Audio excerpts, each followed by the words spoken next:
Students, today we are going to study a new topic of the chapter electrochemistry, and this is electrochemical cell or galvanic cell. About this type of cell, already I have explained you in the previous videos what is the sense of this electrochemical cell or galvanic cell.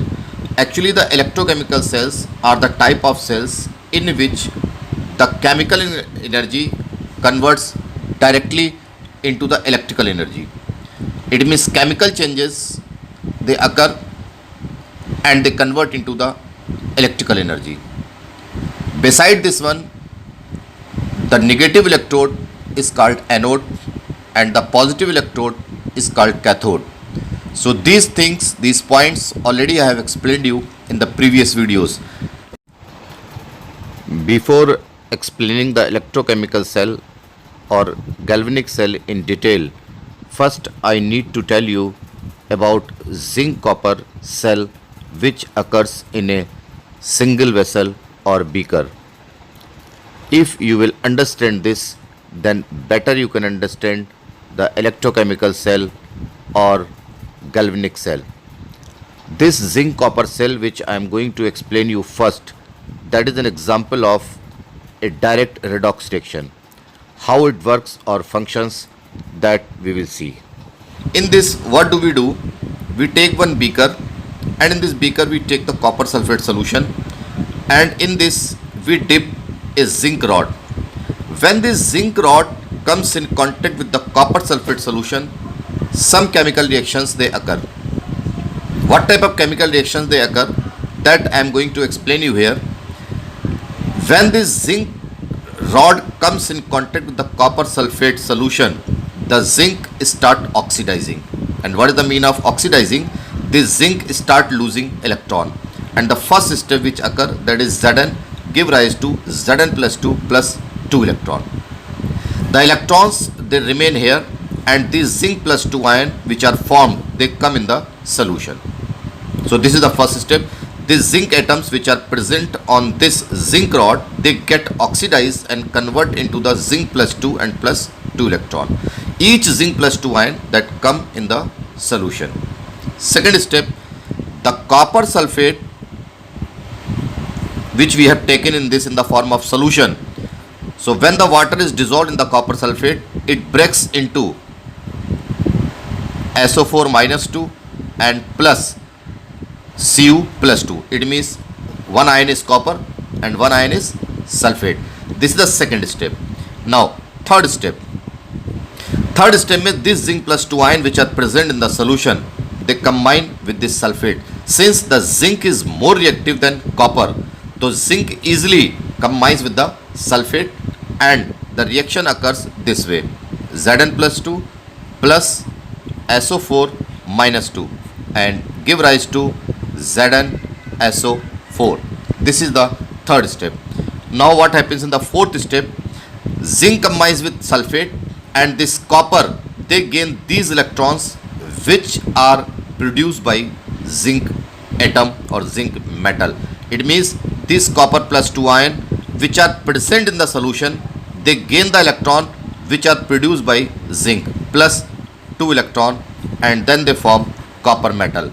And this gaining of the electron, that is called reduction. So this process is called reduction and this process is called oxidation. So overall, this zinc rod when comes in contact with this copper sulfate solution, these four steps of this particular reaction occurs. If we combine this all these four steps, then what do we get? We get Zn plus CuSO4 give rise to ZnSO4 and plus Cu. You see here, zinc is a metal, its oxidation state is 0. If copper sulfate we break, this copper plus 2 and sulfate minus 2. And if this zinc sulfate we break, then zinc plus 2 and sulfate minus 2. And copper, since it is in the metal form, in the 11th class I have told you, this has the oxidation state 0. Sulfate has the minus 2 charge left side, sulfate has the minus 2 charge right side.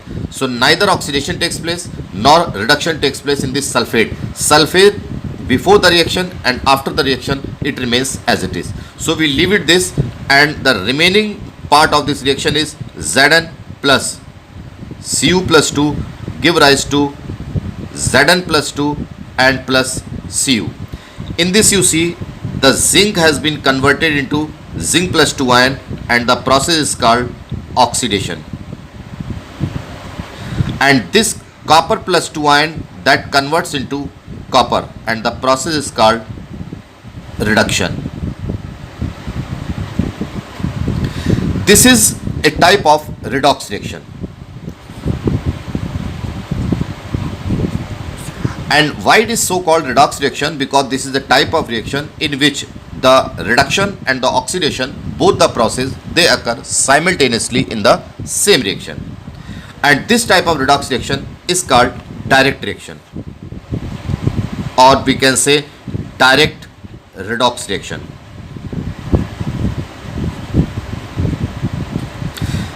One very important point in this type of reaction is, in this, the chemical energy that converts into heat energy. Why? Because when this zinc rod is dipped into this copper sulfate solution, after when the reaction occurs, then this solution becomes warm, and due to this we can say the chemical energy that converts into heat energy, and this type of reaction is called direct redox reaction. Now we come to the another point, and we discuss the indirect redox reaction. And in this indirect redox reaction we will study that how chemical energy can be converted into the electrical energy. And when we are able to produce the electrical energy from chemical energy, we say this as electrochemical cell or galvanic cell. The electrochemical cell is a type of cell in which we can say the chemical energy that converts directly into the electrical energy. So I hope you have understood this concept. This example which I have explained you, that describes the direct redox reaction. And now what we are going to study, that is the indirect redox reaction, and in this we will study how chemical energy that converts into the electrical energy. This is the outline diagram of an electrochemical cell. In this we will study how the chemical energy that converts directly into the electrical energy. So in this type of electrochemical cell, what we are doing, oxidation and the reduction, both the process we carry out in the different vessel. Abhi just now what we have studied, in that I think you have understood that oxidation and reduction, both the processes, they were occurring in the same cell or same beaker. But in this, the oxidation and reduction, both the process we carry out in the different vessel or in the different container. See, in this now, this is the first beaker and this is the second beaker.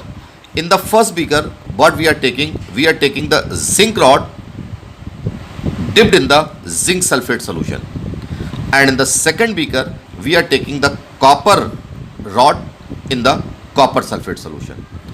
Zinc in the zinc sulfate solution, copper in the copper sulfate solution. The reactions do not start until this electrode we connect with this electrode. When the zinc electrode we connect with the wire with this copper electrode, some chemical reactions they occur, and finally a chemical energy that converts into the electrical energy. So all of you see how the electrical energy is produced.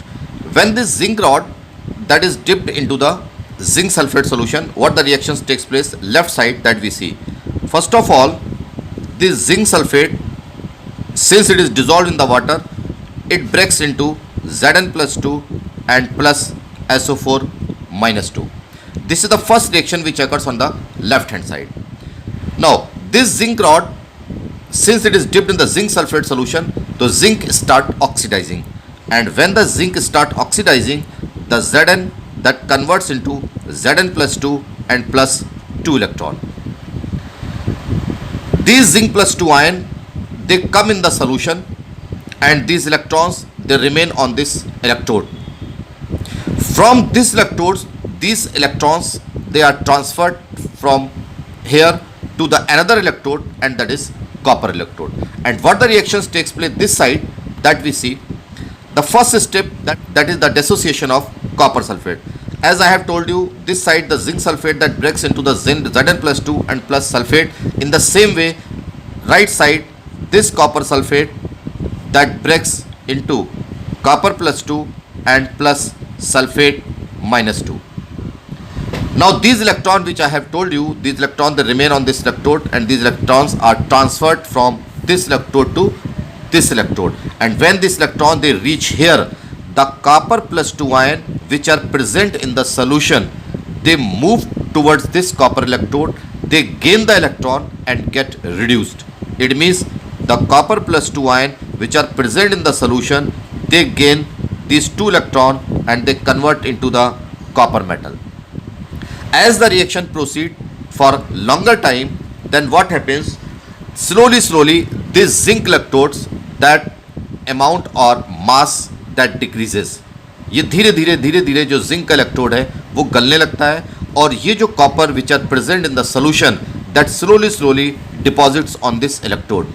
तो as the reactions proceeds at the cell functions, as the cell works, the mass of the zinc electrode that decreases and the mass of the copper electrode increases. एक बार फिर से सुन लीजिए. सबसे पहला step होगा zinc sulphate breaks into Zn+2 plus sulphate, और उसके बाद is left side the second reaction, that is zinc which is present in the zinc metal that gets oxidized in the Zn+2 and plus 2 electron.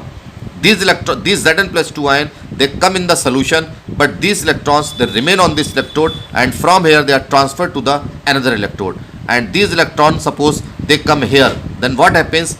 This side, right side, the copper sulfate which are present in the solution, that dissociates into copper plus 2 and sulfate minus 2. The copper ions which are present in the solution, they move towards this electrode, gain 2 electron, and that converts into the copper. Since this side oxidation takes place, so I write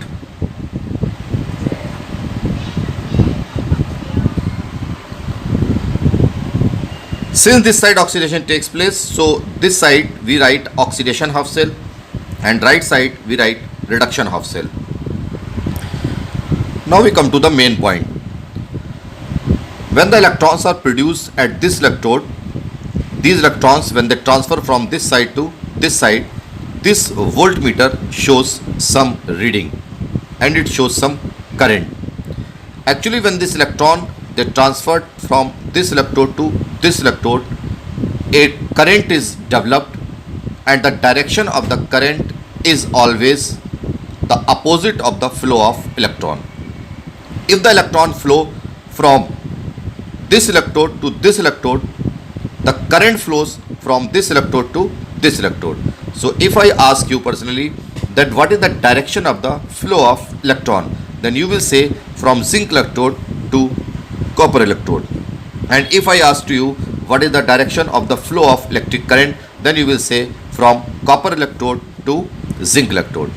So electron flow from this side to this side, and current flows from this side to this side, and this voltmeter that starts showing some reading, and it shows that electric current is generated. Since this side oxidation takes place, so this is called anode, because in the starting only I have told you, in this electrochemical cell, the anode always oxidation takes place, and anode is called negative electrode. So where the oxidation takes place, the electrode is called negative electrode, and this is called anode. And this side reduction takes place, that is called cathode, or it is called positive electrode.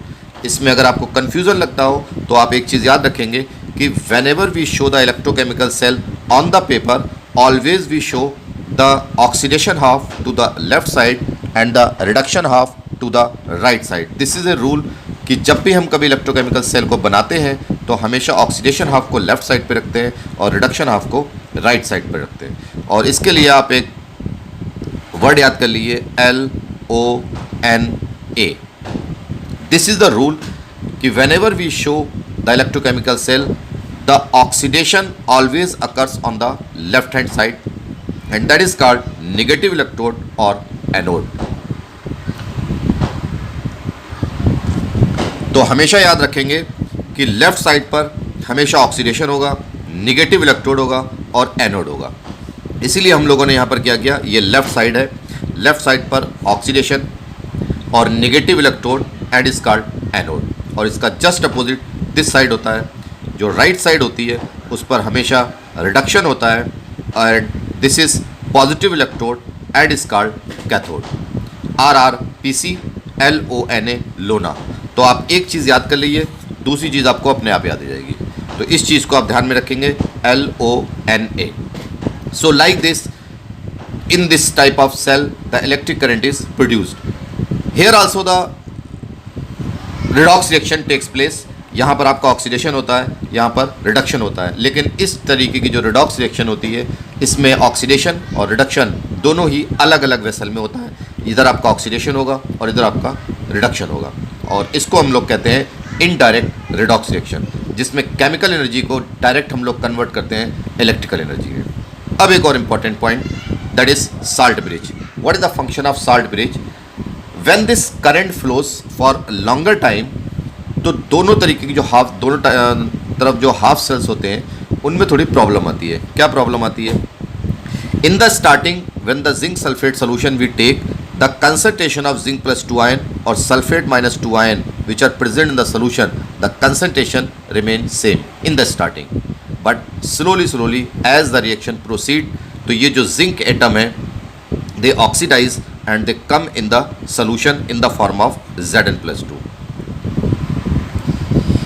तो क्या होता है कि इस electrode के चारों तरफ धीरे धीरे करके जिंक प्लस 2 आयन का कंसंट्रेशन रेस कर जाता है, और यहाँ पर एक पॉजिटिव चार्ज का इलेक्ट्रॉन क्लाउड बनके तैयार हो जाता है। Like this, a cloud of positive charge is developed around this zinc electrode, and since this cloud is formed, and when this cloud is formed, then further oxidation of the zinc atom into the zinc plus 2 ion that stops। जैसे ये cloud बनकर तैयार होता है, zinc atom का oxidation धीरे धीरे slow हो जाता है, जिंक फर्दर जिंक प्लस 2 के फॉर्म में सोल्यूशन में नहीं आ पाता है, जिसकी वजह से जो ऑक्सीडेशन की प्रोसेस है वो रुक जाती है। And when the oxidation is hindered, तो जो इलेक्ट्रॉन्स हैं वो जनरेट नहीं होते हैं, और जब जनरेट नहीं होते हैं तो यहाँ पर रिडक्शन नहीं होता है, इलेक्ट्रॉन का फ्लो रुक जाता है, और यहाँ पर जो वोल्ट मीटर की रीडिंग है वो आपकी डाउन होने लगती है। ऐसा ही something that takes place this side. यहाँ पर क्या होता है, in the starting I take copper sulphate, in the starting copper plus 2 और सल्फेट माइनस 2 का जो कंसंट्रेशन होता है that remain same, but as the reaction proceed slowly what happens, the copper plus 2 ion which are present in the solution they get deposited here after gaining the electron। जो copper plus 2 ion है वो electrons को gain करेंगे और copper metal के form में यहीं पर हमारे डिपॉजिट हो जाते हैं। तो शुरू में पॉजिटिव चार्ज और नेगेटिव चार्ज बराबर होता है, लेकिन धीरे धीरे जो कॉपर प्लस 2 आयन होते हैं वो यहाँ पर डिपॉजिट हो जाते हैं, जिसकी वजह से जो नेगेटिव चार्ज है उसका कंसंट्रेशन बढ़ जाता है। कॉपर का कम होता है, सल्फेट का बढ़ जाता है। सल्फेट का बढ़ता नहीं है, लेकिन दोनों का अगर रेशो देखें तो कॉपर का जब रिड्यूस होगा उसके कंपेयर में सल्फेट का बढ़ जाएगा, और एक negative electron cloud, negative charge का जो क्लाउड है वो बनके ऐसे करके तैयार हो जाता है। और जब नेगेटिव चार्ज का क्लाउड बनके तैयार होता है तो फर्दर जो कॉपर प्लस 2 आयन है which are present in the solution they feel hindrance to reach on this electrode. यहाँ पर पॉजिटिव चार्ज का क्लाउड बनकर तैयार होता है, यहाँ पर नेगेटिव चार्ज का क्लाउड बनकर तैयार होता है, यहाँ ऑक्सीडेशन हिंडर्ड हो जाती है और यहाँ पर रिडक्शन हिंडर्ड हो जाती है। And when the oxidation process and the reduction process both they are hindered on both the half cells, तो slowly this reading of the voltmeter that downs, और जो करंट बनना है वो बंद हो जाता है। तो how do we avoid this problem? We avoid with the help of this salt bridge. And what is the function of salt bridge? This salt bridge is a U shape tube, और इसको हम लोग क्या करते हैं, इसमें एक electrolyte डालते हैं, फॉर एग्जांपल KCl। तो KCl breaks into K+ and Cl- ion, और नीचे से इसको कॉटन वूल से ब्लॉक कर देते हैं। तो यहाँ पर क्या होता है, अगर मैं आपसे पूछें कि किसका कंसंट्रेशन बढ़ता है तो आप कहेंगे Zn+2 का कंसंट्रेशन बढ़ता है। तो ये Zn+2 आयन जो इनका कंसंट्रेशन इंक्रीज कर रहा है, तो ये साल्ट ब्रिज क्या करता है, इसके अपोजिट आयन यानी कि क्लोराइड आयन को धीरे धीरे धीरे धीरे डिफ्यूज करके और इसके सोल्यूशन में डालता रहता है। तो जब क्लोराइड आयन यहाँ पर आएगा तो ये जो Zn+2 आयन का concentration which is exceeding that combines with the chloride ion and forms a neutral compound ZnCl2। और ये जो इलेक्ट्रॉन क्लाउड बनके Zn+2 का बनके तैयार होता है, ये इन क्लोराइड आयन की वजह से एक न्यूट्रल कंपाउंड में कन्वर्ट हो जाता है, that is zinc chloride, and this zinc chloride settles at the bottom. और ये जो हिंड्रेंस की प्रॉब्लम होती है वो सॉल्व हो जाती है। And just opposite of this, जब हम इस सेल की बात करते हैं तो यहाँ पर Copper+2 और सल्फेट का कंसंट्रेशन इन द स्टार्टिंग बराबर होता है। धीरे धीरे फिर Copper+2 आयन यहाँ पर डिपॉजिट हो जाते हैं, सल्फेट का concentration as compare to copper बढ़ जाता है। अब ये क्या करेगा सल्फेट, ये यहाँ से एक आयन एब्जॉर्ब करेगा और वो आयन इसके अपोजिट होगा, एंड दैट इज पोटेशियम, यानी कि 2K+ and plus SO4-2, and they also form a neutral compound K2SO4, that is potassium sulfate, and since it is also a neutral compound, so that also settles at the bottom। तो ये जो salt bridge है, and what is the function of this salt bridge, salt bridge क्या करता है, दोनों half cell को electrically neutral रखता है। इट मीन्स यहाँ पर पॉजिटिव कंसंट्रेशन बढ़ेगा, उसको न्यूट्रलाइज करेगा, यहाँ पर निगेटिव कंसंट्रेशन बढ़ेगा तो उसको न्यूट्रलाइज करेगा। तो question separate it comes in the exam कि what is the function of salt bridge. तो first function of the salt bridge is to neutralise both the half solution, जो भी चार्जेस एक्सीड कर रहे हैं उनको न्यूट्रलाइज करना। और दूसरा इसका काम होता है, it completes the cell circuit, क्योंकि जब ये काम करेगा तो हमारा सेल सर्किट कंप्लीट रहेगा और for longer time we can get the electric current without any problem. देखिए दिस साइड जो हमारा जिंक इलेक्ट्रोड है वो ऑक्सीडाइज कर रहा है, और दिस साइड जो हमारा Copper+2 आयन है वो रिड्यूस कर रहे हैं। एवरी मेटल और non metal has the different tendencies to oxidise और रिड्यूस। जैसे ह्यूमन बींग्स की बात करें तो सारे ह्यूमन बींग्स की सेम पावर नहीं होती है किसी से भी फाइट करने के लिए। तो इन द सेम वे जितने भी मेटल्स एंड नॉन मेटल्स हैं, they also have the different tendencies to oxidise and reduce. तो जिंक जो है that is more metallic than copper. तो जो जितना ज़्यादा मेटालिक होता है उसमें ऑक्सीडाइज होने की टेंडेंसी उतनी ही ज़्यादा होती है। The metal which has the best tendency to oxidise is more metallic. तो यहाँ पर क्या होता है कि जैसे जिंक इलेक्ट्रोड है उसी तरीके के बहुत सारे इलेक्ट्रोड होते हैं जो ऑक्सीडाइज करते हैं, और उनको अरेंज करा जाता है उनकी ऑक्सीडेशन पावर के हिसाब से। The metal which oxidises very easily that comes at the top, and the metal which oxidises very slowly that comes at the bottom. Metals का जो मेटालिक करेक्टर होता है that depends upon this fact that how easily it oxidises. Her metal का जो metallic character होता है वो इस बात पे डिपेंड करता है कि वो कितनी आसानी से ऑक्सीडाइज करे। जो मेटल जितनी आसानी से ऑक्सीडाइज करता है उतना ही ज़्यादा मेटालिक होता है।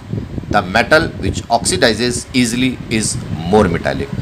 तो ऑक्सीडेशन पावर को अगर हम देखें तो हर मेटल की ऑक्सीडेशन पावर अलग अलग होती है। जैसे जिंक की अगर बात करें तो जिंक एक मॉडरेट रिएक्टिव एलिमेंट है और इसकी जो ऑक्सीडेशन पावर है वो मॉडरेट रहती है। और जो हाईली रिएक्टिव मेटल हैं like sodium, potassium and aluminium, they are highly reactive element और उनकी जो ऑक्सीडेशन करने की पावर है वो हाईएस्ट होती है। और इसी ऑक्सीडेशन पावर के हिसाब से जो मेटल्स हैं उनको अरेंज किया गया है, that is called reactivity series. I hope you have studied in the class 10th the reactivity series or activity series in which the metals they are arranged on the basis of their reactivities। और metals की reactivity का मतलब ये होता है कि how they oxidize। जो metal जितनी आसानी से ऑक्सीडाइज करेगा वो उतना ही ज़्यादा मेटालिक होगा। जो जिंक होता है ये ऑक्सीडाइज करता है और जो कॉपर होता है ये रिड्यूस करता है। इसके अंदर गुड टेंडेंसी होती है रिड्यूस करने की, इसके अंदर गुड टेंडेंसी होती है ऑक्सीडाइज करने की। तो is there any factor by which we define the oxidation power and the reduction power of the metal and non metal? तो answer is yes, and that is called electrode potential.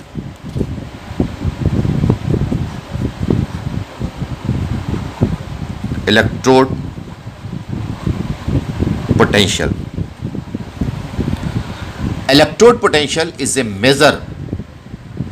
Electrode potential is a measure to define how easily an electrode oxidizes or reduces, और इसको represent करते हैं E naught. That is called electrode potential. And this is of two types. One is called E naught ox and one is called E naught red. E naught ox is called oxidation potential and E naught red is called reduction potential. Oxidation potential that defines how easily an electrode oxidizes, and reduction potential that defines how easily the electrode reduces. जिस electrode का oxidation potential जितना ज़्यादा positive होता है उसमें oxidise होने की tendency उतनी ही ज़्यादा होती है. जैसे एक इलेक्ट्रोड की बात करें, मान लीजिए कोई इलेक्ट्रोड है A+2 और इसका ऑक्सीडेशन पोटेंशियल +2.51, और एक दूसरा इलेक्ट्रोड है दैट इज़ B+2 और इसका ऑक्सीडेशन पोटेंशियल है +1.50. तो which electrode has a better tendency to oxidize, that is A+2. The higher value of the oxidation potential that gives the tendency to an electrode so that easily it can oxidize. जिस electrode का जितना ज़्यादा oxidation potential होता है उसमें oxidise होने की tendency उतनी ही ज़्यादा होती है. अब बात करते हैं रिडक्शन पोटेंशियल की. तो यहाँ पर रिडक्शन होगा. अब जैसे A+2 और +2 electron give rise to A. मान लीजिए इसका रिडक्शन पोटेंशियल है +1.29 and second electrode that is B+2 और +2 electron give rise to B और इसका रिडक्शन पोटेंशियल है +1.01 like this. तो इसमें कौन आसानी से रिड्यूस करेगा? That electrode which will have the better value of reduction potential. तो इसमें जो रिडक्शन पोटेंशियल जिसका ज़्यादा होगा उसमें रिड्यूस होने की टेंडेंसी उतनी ही ज़्यादा होगी, और इसमें ए का रिडक्शन पोटेंशियल है +1.29. तो इसमें रिडक्शन अच्छा होगा, और यहाँ पर जिसका ऑक्सीडेशन पोटेंशियल ज़्यादा होगा वो ऑक्सीडाइज अच्छे से करेगा. तो एक बार फिर से सुन लीजिए. That electrode which has the higher value of the oxidation potential will oxidise easily, and the electrode which will have the higher value of the reduction potential will reduce easily. जिसका ऑक्सीडेशन पोटेंशियल ज़्यादा होता है वो oxidise करता है, जिसका reduction potential ज़्यादा होता है वो रिड्यूस करता है. अब हम बात करते हैं जिंक की और कॉपर की.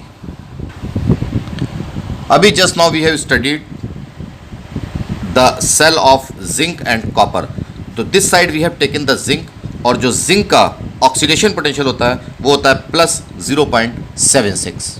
This is the oxidation potential of zinc. और this side we have studied copper.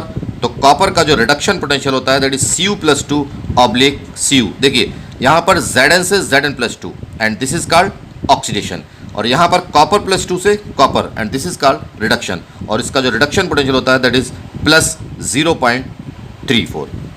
So if somebody ask you कि जिंक का oxidation potential how much, then it is +0.76 और कॉपर का रिडक्शन पोटेंशियल +0.34. अब next topic आता है that is EMF of the cell. इसको short में कहते हैं E0 cell. What is the formula of this E0 cell and how do we calculate the EMF of the cell? The full form of EMF is electromotive force or E0 cell. That is E0 ox plus E0 red. It means if we try to calculate the EMF of this type of cell, then we have to add the oxidation potential of the zinc electrode and the reduction potential of this copper electrode. And what is the oxidation potential of this electrode? That is +0.76 plus reduction potential that is 0.34, and when we add both the things then it gets 1.10 volt. This is the EMF of this type of cell. So there is a very simple way how do we calculate the EMF of the cell? Just by adding the oxidation potential of the oxidation half and the reduction potential of the reduction half. तो ये हमारा reduction half हो गया, ये हमारा oxidation half हो गया, इसका oxidation potential plus 0.76, इसका reduction potential plus 0.34, and when we add this then we get 1.10 volt. But this formula actually we don't use in our daily studies and in our daily calculations. Instead of this, there is another formula which was suggested by the scientists to calculate the EMF of the cell. And what is that formula? This is the alternative formula to calculate the EMF of the cell. And what is this? This is reduction potential of the cathode minus reduction potential of the anode. In this formula, we don't use the oxidation potential. One very important thing I tell you, the oxidation potential and the reduction potential of an electrode is always equal and opposite. For example, जैसे just now I told you कि जो oxidation potential है zinc electrode का that is plus 0.76. अगर इसी electrode का हम लोग रिडक्शन पोटेंशियल आपसे पूछें तो आप कहेंगे minus 0.76. Oxidation potential and the reduction potential, they are equal and opposite process. The electrode which will have the best tendency to oxidize will have the worst tendency to reduce. So if this zinc electrode has the good tendency to oxidize, this will have the bad tendency to reduce. और इसीलिए इसका जो reduction potential होगा वो minus 0.76 होगा. और इसका जो हमने लिखा है दैट इज प्लस 0.34, ये कॉपर का रिडक्शन पोटेंशियल है. And if I ask you what is the oxidation potential of this copper electrode, so that will be minus 0.34. So remember always the oxidation potential and the reduction potential of N electrode is always equal and opposite, because the any electrode which will have the best tendency to oxidize will have the worst tendency to reduce. किसी भी electrode में electron को loose करने की tendency जितनी अच्छी होगी उसमें इलेक्ट्रॉन को गेन करने की टेंडेंसी उतनी ही खराब होगी. और किसी इलेक्ट्रोड में इलेक्ट्रॉन को गेन करने की टेंडेंसी जितनी अच्छी होगी उसमें इलेक्ट्रॉन को लूज करने की टेंडेंसी उतनी ही खराब होगी. इसको समझने के लिए you can understand group 1 element in the periodic table and group 17. The group 1 element always lose electron, so they have the best tendency to oxidize, but they have worst tendency to reduce. They never gain the electron. अब बात करते हैं right side पर. Right side पर group 17 element that is halogen, fluorine, chlorine, bromine, iodine and astatine. These elements, if they are used as electrode, so they have the best tendency to gain the electron. It means we can say they have the best tendency to reduce, but they have the worst tendency to oxidize. They never oxidize, they never lose the electron. तो एक बार फिर से सुन लीजिए, oxidation potential and the reduction potential of an electrode is always equal and opposite. अब देखिए alternative formula to calculate the E naught cell. Reduction potential of the cathode minus reduction potential of the anode. And what is the reduction potential of cathode? That you see, copper is a cathode और इसका जो reduction potential है that is plus 0.34. तो I write plus 0.34 minus reduction potential of the anode. And what is the reduction potential of the anode? This side this is anode, और ये जो हमने लिखा था ये इसका ऑक्सीडेशन पोटेंशियल था. तो इसका रिडक्शन पोटेंशियल कितना होगा? इक्वल एंड अपोजिट, यानी कि minus 0.76. And when we calculate that it comes plus 0.34 plus 0.76 and it comes 1.10 volt. Answer is same. Either we use this formula just by adding the oxidation potential and the reduction potential, or we use this formula 1.10. But this formula we don't use in our daily studies and in our daily calculation. Scientists suggested whenever we need to calculate the EMF of the cell or E naught cell, we always use this formula. Why? That also I will answer you after this session or in the next videos. reduction potential of the cathode minus reduction potential of the anode. We never use the oxidation potential. तो ये हम आपको next video में बताएंगे कि why we are not using the oxidation potential. But you remember this formula normally we use in our daily studies and in our calculations. देखिए, as the scientists suggested, the tendency of an electrode to lose or gain the electron, that is measured by a term, and that is called electrode potential.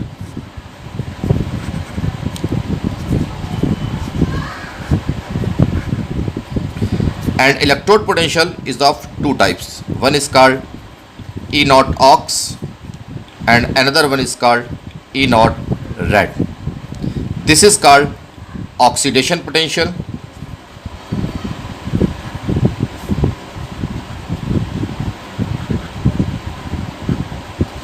and this is called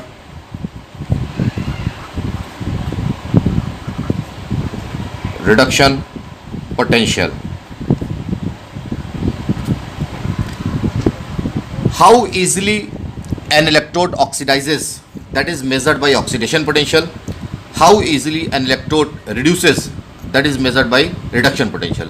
जिसका oxidation potential जितना ज़्यादा उसमें oxidise होने की tendency उतनी ही ज़्यादा, जिसका reduction potential जितना ज़्यादा उसमें रिड्यूस होने की टेंडेंसी उतनी ही ज़्यादा. अब देखिए, very important and interesting thing, one thing just now I told you, the oxidation potential and the reduction potential of an electrode is always equal and opposite. And since the oxidation potential and the reduction potential of an electrode is equal and opposite, so scientists suggested the tendency of an electrode to lose or gain electron that can be described only on the basis of the reduction potential. उन्होंने कहा कि हम किसी भी electrode की electron को loose करने की और गेन करने की टेंडेंसी को दो अलग अलग टर्म में नहीं पढ़ेंगे. We will study only on the basis of the one term and that is called reduction potential. Next our calculation जो भी हमारी होंगी उसमें हम लोग ऑक्सीडेशन पोटेंशियल को नॉर्मली यूज़ नहीं करेंगे. Everywhere in our calculations and everywhere in our studies we will use only the reduction potential, और इसके बेसिस के ऊपर ही हम कैलकुलेट करेंगे और बताएंगे किसी भी इलेक्ट्रोड के बारे में कि कितनी आसानी से वो ऑक्सीडाइज कर सकता है या रिड्यूस कर सकता है. तो इसको समझने के लिए आप ऐसे समझ सकते हैं, जैसे मान लीजिए just now I told you, जो कॉपर का रिडक्शन पोटेंशियल है, copper plus two electron and give rise to copper, और इसका जो रिडक्शन पोटेंशियल है that is E naught red, और ये होता है हमारा प्लस 0.34, और जो जिंक था हमारा that is Zn and give rise to Zn plus 2 and plus 2 electron, और इसका जो ऑक्सीडेशन पोटेंशियल था ई नॉट ऑक्स, और वो हमारा था प्लस 0.76. तो हम क्या करेंगे, हम लोग इसका तो रिडक्शन पोटेंशियल यूज़ करेंगे लेकिन इसका ऑक्सीडेशन पोटेंशियल यूज़ नहीं करेंगे. इसका भी हम लोग रिडक्शन पोटेंशियल ही यूज़ करेंगे, और हम ये कहेंगे कि जो कॉपर का रिडक्शन पोटेंशियल है वो प्लस 0.34 है, और जो जिंक का रिडक्शन पोटेंशियल है वो ये ना लिख के हम लिखेंगे माइनस 0.76. जिस इलेक्ट्रोड का जो वैल्यू पॉजिटिव होता है वो वही करता है. अगर किसी का ऑक्सीडेशन पोटेंशियल पॉजिटिव है तो वो ऑक्सीडाइज करेगा, अगर किसी का रिडक्शन पोटेंशियल पॉजिटिव है तो वो रिड्यूस करेगा. जैसे हम कॉपर की बात करें तो कॉपर का रिडक्शन पोटेंशियल पॉजिटिव है तो दिस विल ऑलवेज रिड्यूस, लेकिन जिंक जो है इसका रिडक्शन पोटेंशियल है माइनस 0.76. तो अगर हम ये लिखते हैं कि जिंक का ऑक्सीडेशन पोटेंशियल प्लस 0.76 है तो भी सही है, लेकिन हम लोग कहीं पर भी ऑक्सीडेशन पोटेंशियल को यूज़ नहीं करेंगे, हम सिर्फ रिडक्शन पोटेंशियल को यूज़ करेंगे. तो जैसे हम लिखेंगे E naught red is equal to minus 0.76, तो अंडरस्टूड हो जाएगा कि ये कभी भी रिड्यूस नहीं करेगा क्योंकि इसका जो रिडक्शन पोटेंशियल है वो नेगेटिव है. किसी भी इलेक्ट्रोड का अगर ऑक्सीडेशन पोटेंशियल नेगेटिव तो वो ऑक्सीडाइज नहीं करेगा, जिसका रिडक्शन पोटेंशियल नेगेटिव वो रिड्यूस नहीं करेगा. तो फिर करेगा क्या, तो फिर ऑक्सीडाइज करेगा, because the reduction potential and the oxidation potential they are always equal and opposite. तो हमारे जितने भी इलेक्ट्रोड हैं उन सबको हम लोग अरेंज करेंगे एक सीरीज में, and that is called electrochemical series. And this electrochemical series that is the decreasing order of the electrode, that how easily और how with difficulty they will reduce. जैसे फॉर एग्जाम्पल देखिए, this is your NCERT and page number 69. In this, one series is given and the different types of electrodes are given. And in this, you see at the top there is a fluorine, that is F2 plus 2 electron give rise to 2F minus. और ये जो values दी हुई हैं they all are reduction potential, not the oxidation potential. Scientists all they have arranged all the electrode on the basis of the reduction potential, not on the basis of oxidation potential. और उन्होंने ये बताया कि हम सिर्फ reduction potential के base पर बताएंगे कि उसमें ऑक्सीडेशन होगा या रिडक्शन होगा. हम लोग कभी भी ऑक्सीडेशन पोटेंशियल को यूज़ नहीं करेंगे. तो जैसे फ्लोरीन है, इसका रिडक्शन पोटेंशियल सबसे हाईएस्ट है, दैट इज़ 2.87.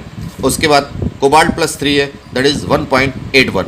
हाइड्रोजन पेरोक्साइड है 1.72, MnO4 माइनस 1.51. अगर आप इसको ध्यान से देखें तो this is a decreasing order, 2.87, 1.81, 1.78, 1.51 and slowly the value of this reduction potential decreases and ultimately it reaches till 0. और ये जो टेंडेंसीज हैं इस इलेक्ट्रोड्स की, ये इनके रिडक्शन पावर के हिसाब से हैं कि जैसे जैसे रिडक्शन पोटेंशियल की वैल्यू कम होती जाएगी इनमें रिड्यूस होने की टेंडेंसी कम होगी. As the value of the reduction potential decreases, the tendency of this electrode to reduce themselves also decreases. और एक टाइम ऐसा आता है कि जो रिडक्शन पोटेंशियल है वो ज़ीरो हो जाता है. ये सारे मोस्टली इसमें नॉन मेटल्स हैं. और नॉन मेटल्स आपको पता है कि नॉन मेटल्स जैसे आपके हैलोजेंस हैं, फ्लोरीन है, इसमें ब्रोमीन है और इसमें आपका आयोडीन है और इसके अलावा और दूसरे इलेक्ट्रोड्स हैं. ये सारे इलेक्ट्रोड्स रिड्यूस करते हैं और इसीलिए इन सबका रिडक्शन पोटेंशियल पॉजिटिव है.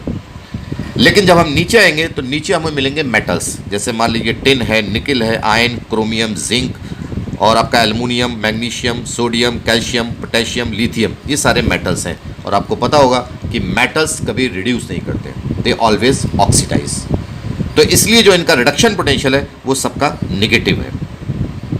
And since the reduction potential is negative तो ये कभी भी रिड्यूस नहीं करेंगे, तो फिर करेंगे क्या, ऑक्सीडाइज करेंगे. और इसका ऑक्सीडेशन पोटेंशियल का कितना होगा, इक्वल एंड अपोजिट. जैसे लिथियम है, लिथियम का रिडक्शन पोटेंशियल लीस्ट होता है, दैट इज -3.05. तो फिर इसका ऑक्सीडेशन पोटेंशियल हाईएस्ट होगा +3.05. तो from here to here all these electrode they reduce themselves. From here to here these all electrode they never reduce, they always oxidise. अभी हमने आपको बताया कि जिस इलेक्ट्रोड का जो चीज़ नेगेटिव होता है वो नहीं करता है. जैसे इन इलेक्ट्रोड का रिडक्शन पोटेंशियल नेगेटिव है तो ये रिड्यूस नहीं करेंगे, तो करेंगे क्या, फिर ऑक्सीडाइज करेंगे. और इनका रिडक्शन पोटेंशियल सबका पॉजिटिव है तो ये हमेशा रिड्यूस करेंगे, दे नेवर ऑक्सीडाइज. तो एक सीरीज अरेंज की है from the highest value of the reduction potential to the lowest value of the reduction potential and that is called electrochemical series. अब ये जो रिडक्शन पोटेंशियल हैं इनको एक अलग नाम दे दिया गया और इसको नाम दिया standard electrode potential and that is given at the top. You see the name, that is given standard electrode potential at 298 kelvin. And standard electrode potential means basically the reduction potential. जब भी कहीं पर लिखा होगा standard electrode potential, that means reduction potential. और अब हम लोग अपनी जो भी कैलकुलेशंस करेंगे उनमें हर जगह इसको यूज़ करेंगे, स्टैंडर्ड इलेक्ट्रोड पोटेंशियल. अगर जिस इलेक्ट्रोड का पॉजिटिव दिया है तो इसका मतलब वो रिड्यूस करेगा, और अगर किसी का रिडक्शन पोटेंशियल या स्टैंडर्ड इलेक्ट्रोड पोटेंशियल नेगेटिव दिया है तो वो कभी रिड्यूस नहीं करेगा, दैट विल ऑलवेज ऑक्सीडाइज. देखिए नेक्स्ट टॉपिक हमारा है रिप्रेजेंटेशन ऑफ इलेक्ट्रोकेमिकल सेल. जब भी कभी इलेक्ट्रोकेमिकल सेल से related any questions will be given to you, तो उस इलेक्ट्रोकेमिकल सेल को किस तरीके से रिप्रेजेंट करते हैं, क्या उसको उसी तरीके से डायग्राम बना के रिप्रेजेंट कराएगा, इधर beaker, this side oxidation reduction. So this is the easiest way how to represent an electrochemical cell. You see we show this way, this side we were taking the zinc metal and in the solution we were taking the zinc sulfate. तो zinc always oxidizes and converts into Zn+2. तो Zn single line Zn+2. It means this side oxidation is going on. Zn give rise to Zn+2. And whatever is the concentration of the zinc sulfate solution, that we write in the bracket. If it is 1 m concentration, then we write 1 m. So this side oxidation, Zn से Zn+2. This is called negative electrode or anode, because I told you LONA, LONA. Left side always oxidation, that is called negative electrode and anode. And the right side you see this is copper plus 2. Since the right side reduction takes place, so copper plus 2 that converts into copper, and the concentration of copper sulfate that we take 1, if it is 1 m then we write 1 m. So Zn से Zn plus 2 oxidation, copper plus 2 से copper reduction. This single line, this is one half cell, this is another half cell, और बीच में in the center we write the double line, that is the salt bridge. If I ask you which direction the electron flows, तो from zinc to copper see electron flow, and what is the direction of the electric current that you see from copper to zinc. इससे भी एक आसान तरीका है electrochemical cell को represent करने का, बिल्कुल simplest way, Zn single line Zn plus 2, it means oxidation, concentration of zinc sulphate solution, double line salt bridge, copper plus 2 single line copper, ये आपका रिडक्शन हो गया. Left side oxidation negative anode, right side reduction positive and cathode.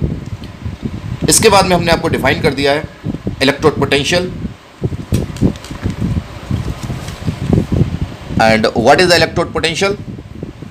It is a measure of the tendency of an electrode in a half cell to gain or lose electron. That is two types: oxidation potential and reduction potential. इसके बाद आता है electromotive force और cell potential. देखिए, what is the formula to calculate the EMF of the cell? Standard reduction potential of the cathode minus standard reduction potential of the anode. In a simple words, if we say, the reduction potential of the cathode minus reduction potential of the anode. More easier way, we can write E naught cell is equal to E naught cathode minus E naught anode. E naught cathode का मतलब हो गया standard reduction potential, और simple way only reduction potential. या we can write this way also, E naught cell is equal to E naught right minus E naught left. It means reduction potential of the right side minus reduction potential of the left side. Cathode minus anode, reduction potential of the cathode minus reduction potential of the anode. देखिए, एक और important चीज़ है, and that is called standard hydrogen electrode और normal hydrogen electrode और reference electrode. In short it is called SHE और NHE. Standard hydrogen electrode और normal hydrogen electrode और reference electrode. Why it is so called reference electrode?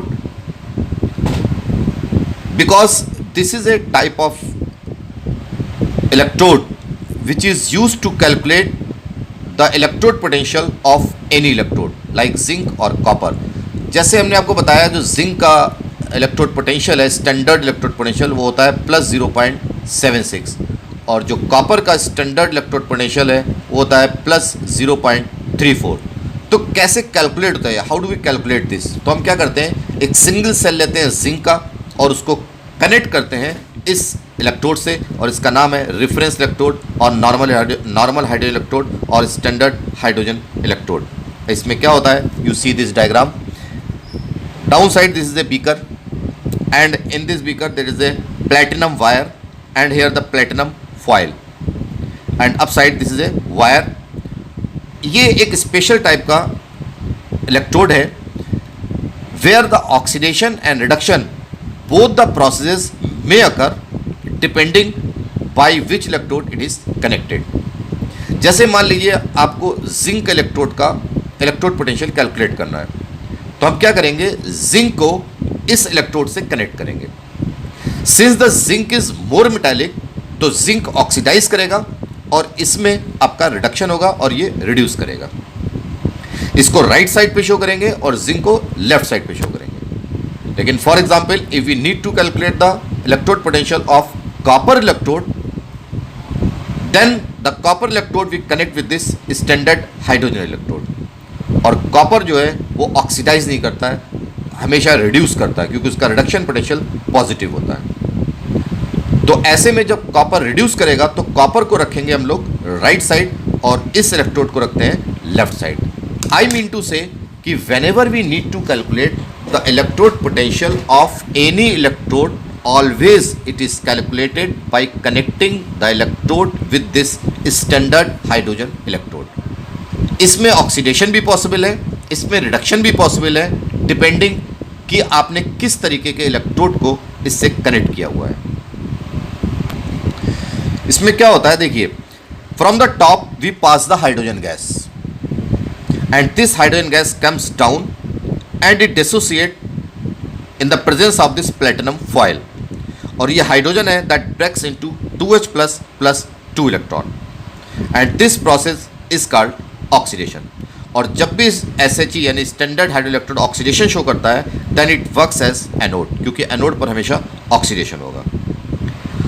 Second type of process what it is possible, जो यहाँ पर H plus ion है, जैसे ये H2 that converts into 2H plus plus 2 electron, जब इसको reduction करना होता है तो यही H plus ion which are present in the solution they gain the electron and they converts into H2 and that process called reduction, और तब ये काम करेगा एज कैथोड।